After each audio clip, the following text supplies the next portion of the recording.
Hello, it's Laura Angel from Mississippi State University from our Extension Service. And today let's talk about turkey and cooking turkey for the holidays. We're hoping that you do it in a safe manner and you make sure that you clean your kitchen before cooking. You cook things safely to the proper temperature, 165 degrees internally, and then you make sure that you refrigerate your leftovers and clean up afterwards.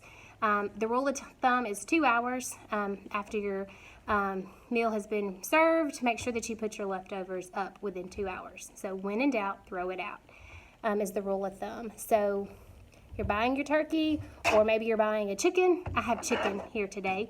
And so when you're purchasing a chicken or a turkey for your Thanksgiving meal, the rule of thumb is 1 pound of turkey or chicken for each person. So if you are a family of 5, you might be looking at a 5-pound bird. But if you're serving 20 people at your holiday meal, you might want to think about 20-pound bird for your meal.